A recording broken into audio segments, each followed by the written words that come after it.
അവിലെടുക്കാൻ പോയിട്ട് അവിൽ തിന്നിട്ട് വരികയാണ്. ഹലോ ഗൈസ്, നമുക്കിന്നൊരു അവിൽ മിൽക്ക് ഉണ്ടാക്കിയാലോ? അപ്പോൾ വയോ. ഞാനിപ്പോൾ എടുത്തിരിക്കുന്നത് പൊരി അവിലാണ്. അതിൻ്റെ അകത്ത് അവിൽ മിൽക്ക് സ്പെഷ്യൽ എന്നുള്ളതാണ് എഴുതിയിട്ടുള്ളത്.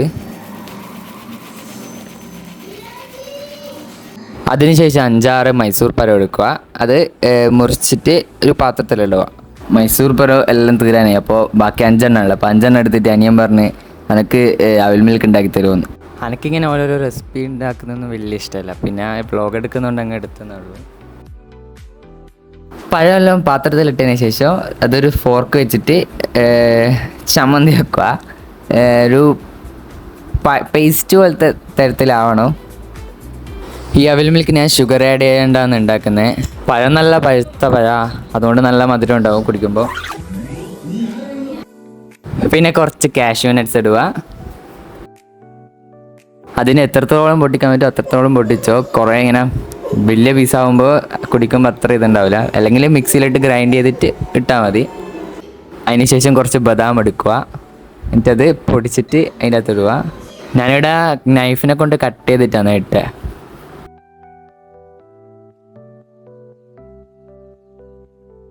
അതിനുശേഷം ഒരു ഗ്ലാസ്സിൽ പാൽ ഒഴിക്കുക. അതിനുശേഷം ഞാൻ അവിലിട്ട് ഈ അവിൽ മിൽക്കിൽ ഇങ്ങനെ ഇടാണ്ട് എല്ലാം കൂടി ഒരുമിച്ച് മിക്സിയിലിട്ട് അടിച്ചിട്ട് കുടിച്ചാൽ നല്ല രസമുണ്ടാവും. ഒരിക്കൽ കുടിച്ച് നോക്കിന്, നല്ല ടേസ്റ്റാണ്. ഇങ്ങനെ എടുക്കുമ്പോൾ വേറെ തന്നെ ടേസ്റ്റാണ്.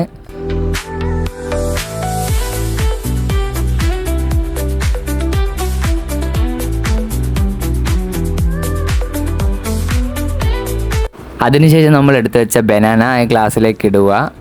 അതിനുശേഷം കുറച്ച് ഡെക്കറേഷനെല്ലാം വേണ്ടിയിട്ട് കുറച്ച് കാഷ്യൂ നട്ടും ബദാമും നമ്മൾ മുറിച്ച് വെച്ച അതിൻ്റെ അകത്തിട്ട്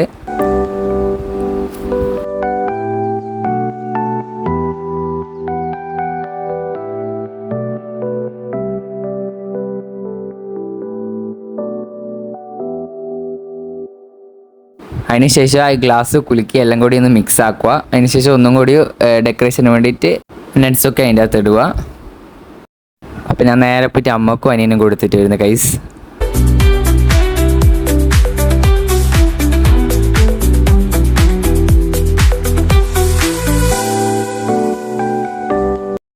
അവനിവിടുന്ന് ടി വി കാണുന്നതാണ്. അപ്പോൾ അവന് നേരെ കൊടുത്തു ഒരു ഗ്ലാസ്. അവൻ്റെ മുഖം കണ്ട നിങ്ങൾ. അതിനുശേഷം അമ്മക്കൊരു ഗ്ലാസ് കൊടുത്ത് അമ്മ ഉറങ്ങിയതാണ്, അപ്പോൾ എണീപ്പിച്ചിട്ട് കൊടുത്ത അമ്മേൻ്റെ സന്തോഷം കണ്ട നിങ്ങൾ.